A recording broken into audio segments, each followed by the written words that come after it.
A questão 1 pede para calcular a elasticidade de cada ocasião. Na primeira ocasião, no caso da demanda, preço para o bem X, onde se tem relação ao preço X, que vai contar as variáveis X, no caso, o preço do X. E o X, que vai a quantidade, aí a gente pegamos no X, que é a quantidade, pegamos esse valor e a variação de Px sobre X, vezes o dx sobre a derivada de Px. Aí encontramos o valor de X, que contém um índice e a potência igual à mesma potência do bem Y. Lá na função da utilidade, então, pegamos o bem X, que equivale a 0,5, ou seja, metade de M, que é 0,5M dividido pelo Px, que é o preço de X, vezes a derivada de dx sobre a derivada de Px, que vai ser igual a menos 0,5 vezes M dividido pelo Px ao quadrado. Esse é o valor da derivada. Aí resolvemos a fração e vai cortando os iguais de Px ao quadrado e 0,5m ou menos 0,5m. No caso que vai ficar igual a menos 1. O resultado dessa fração, fazemos a mesma coisa com a elasticidade do bem Y. Só que ao invés de colocar o Bx, colocamos para o bem Y. Fazemos o inverso. No lugar de X, pegamos Y. Todas as variáveis, ou seja, troca o X por Y. E o Px troca por Py. Aí fazemos a mesma coisa, substituímos valores de Y, que equivale a 0,5m. Por causa do índice da potência dos dois na função de trindade, que eles vão ser iguais. Então temos o mesmo peso, ou seja, cada um vale a metade de m. E assim a gente acha a derivada de dy pelo dpy. No caso, ele vai dar 0,5m sobre py ao quadrado. Aí a gente resolve a fração pela multiplicação das frações, que vai dar igual também a menos 1. Quando for cortar as variáveis, tudo vai dar menos 1. Aí depois achamos a elasticidade de demanda e preço cruzada de X em relação ao bem Y. Aí nesse caso temos que considerar o bem X na primeira coluna, só que leva em consideração também o Y. O preço de Y, que é a segunda variável, e faz a derivada de X sobre o preço de Y, que é o que a questão quer, saber mesmo nessa parte. Só que essa variável de dx sobre dpy vai ser igual a zero. Então, quando for multiplicar essa primeira fração da derivada, vai ser igual a zero o resultado. A mesma coisa vai ser a elasticidade cruzada para o bem y em relação ao bem x, onde colocando na primeira fração, ali vai considerar o preço do x, que é o segundo bem em relação ao y, que a questão colocou com condição. Aí pegamos vezes a derivada de y em relação a dpx. Essa derivada de y em relação ao preço de x vai ser igual a zero. Então, quando multiplicarmos a fração, ali vai ser igual a zero o resultado. Aí agora temos que fazer a elasticidade de demanda e renda para o bem x. Aqui nesse caso, temos que considerar a renda, que é m, sobre a variável x, vezes a derivada de x sobre dm, que é a derivada da demanda. Aí vamos considerar o x, que é 0,5m sobre px. Como a gente já achou anteriormente, a derivada de x vai ser igual a 0,5, nesse caso, que é a metade, sobre a derivada de px. Aí quando resolvemos a equação, cortamos tudo, vai ter todos os membros, iguais em cima e embaixo, então tudo vai ser igual a 1 inteiro. A mesma coisa fazemos para o bem y embaixo, que vai dar um número inteiro.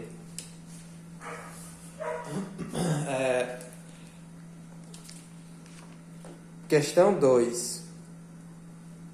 A questão 2, temos a função de utilidade, que tem um log de g, e temos mais 3 log de t. Temos o texto da questão que explica a equivalência de horas de cada um, que tem um limite de horas semanais, que no caso é 10.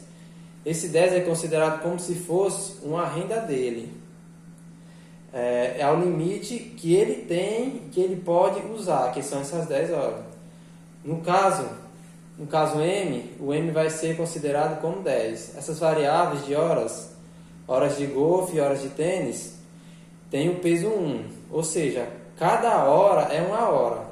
E o peso de tênis equivale a 2, porque cada hora de tênis tem que esperar outra hora. Então, a cada hora jogando de tênis vai equivaler a 2 horas. Então, por isso que o HT é 2.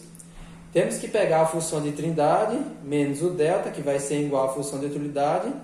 Repete a mesma função menos o lambda, vezes. Aí mostra o rendimento dele.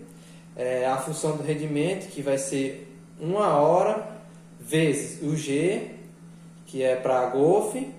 E o golfe tem a hora na sua variável, mais 2 vezes T, que é a variável de tênis, menos a renda dele, que é 10 horas. Temos que derivar a função em relação a golfe. A gente faz a derivada de log de G, que vai dar igual a 1 sobre GLN, de 10.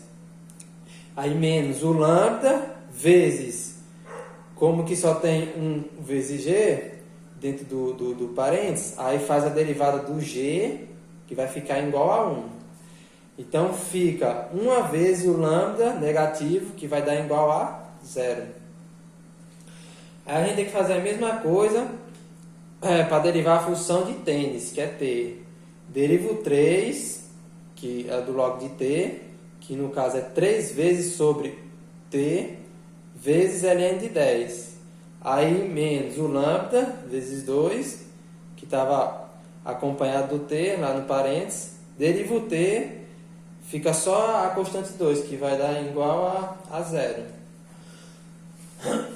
Aí depois calculamos a taxa marginal de substituição, que nada mais é que pegar uma equação e derivar pela outra.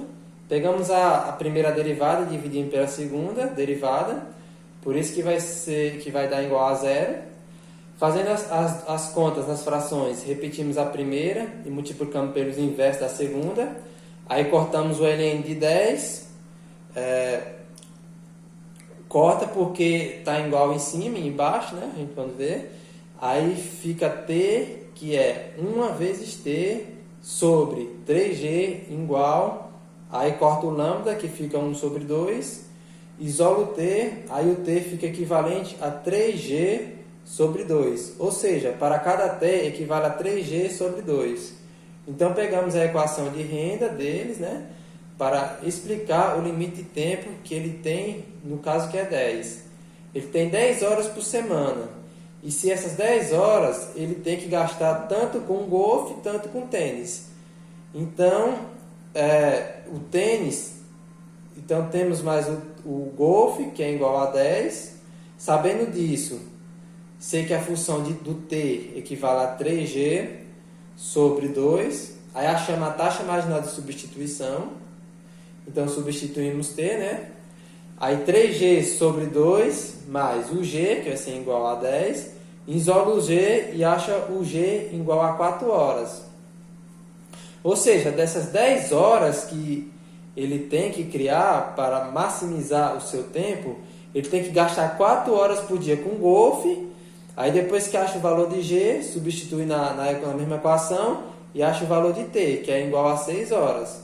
Ou seja, ele vai gastar 6 horas de tênis mais 4 horas de golfe, totalizando 10 horas que ele tem disponível Então, desta forma, ele maximiza o seu tempo nesses esportes.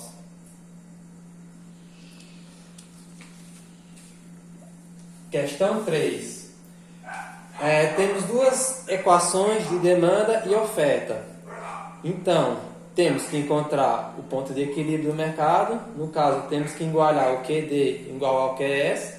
Fazendo a igualdade das equações, encontramos uma variável, que é de preço. Temos que isolar o P, aí encontramos o preço do mercado, que é igual a 0,75. Depois que achamos P, colocamos em uma das duas equações. No caso, eu escolho o QD para substituir o valor do preço, achando assim a quantidade Q de mercado. Fazemos o gráfico em relação ao preço e a Q, que é a quantidade. Aí, para achar o gráfico de demanda, primeiro igualamos o preço, igual a 0. Aí, igualando o preço igual a 0, encontramos o valor de Q, que no caso, pegando a fórmula de QD, que é a equação de demanda, igualamos o preço igual a 0, então fica igual a 152. Então, o Q, que marcamos lá na extremidade, que é Q 152, ali no final da equação de demanda, é o começo da equação de demanda, é só igualar a demanda, ou seja, QD vai ser igual a 0. Aí colocamos na equação de 152 menos 20P, acho o preço igual a 7,6. Então, esse preço é onde vai tocar lá no eixo de preço. Então, essa vai ser a reta da demanda. Para acharmos a reta de oferta, fazer a mesma coisa. Igualamos as equações de QS igual a 0. Igualando o QS a 0, encontramos 0 igual a 188P menos 4. Aí isolo o P e acho o valor de 0,021. Esse vai ser o valor de preço, ou seja, o valor que vai se tocar lá no eixo P da reta de oferta. Quando Q for 0, aí P vai ser igual a 0,021. Aí depois que achamos, a gente vai traçar o gráfico. Achamos essas áreas, no caso a área de EC, que é o excedente do consumidor, que nada mais é o valor que passa da reta do preço de mercado sobre a área do triângulo, do gráfico.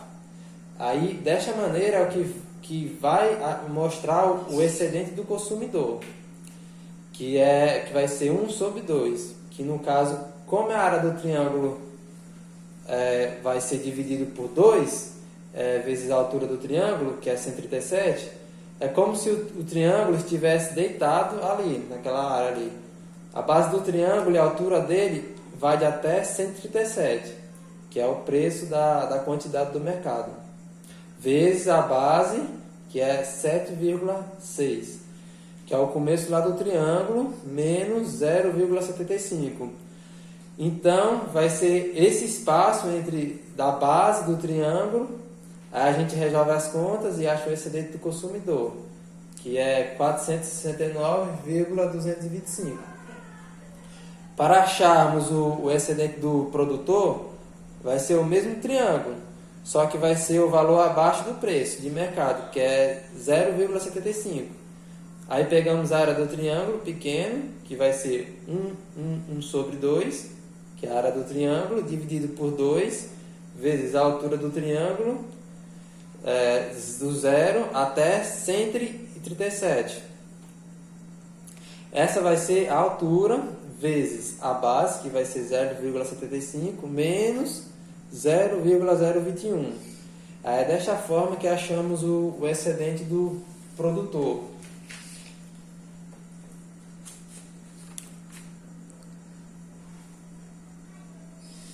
A questão 4. A questão 4, ela quer saber o retorno de escala para saber se é crescente, decrescente ou constante. Temos que somar os expoentes, e se a soma dos expoentes for maior que 1, então quer dizer que vai ser crescente. Se for igual a 2, vai ser constante, e se for menor que 1, vai ser decrescente. Neste caso aqui, vai somar os expoentes 2 do K mais o do L, que no caso deu 3. Então, o retorno de escala vai ser crescente. Então, quer dizer o quê? Que a produção cresce mais do que o dobro, quando há duplicação de insumos. Aí mudamos o gráfico, aí supomos que o valor de K e L para passar, a gente cria uma reta imaginária, só para representar mesmo, como se fosse, como seria esse gráfico. Então, esse gráfico representa como seria o crescimento em relação a K e L. No caso, ele cresceria mais para K do que para L, ou seja, 2 vezes mais. Pois se fizermos a taxa marginal de substituição, aí vemos que o K tem um peso 2 vezes maior que o L.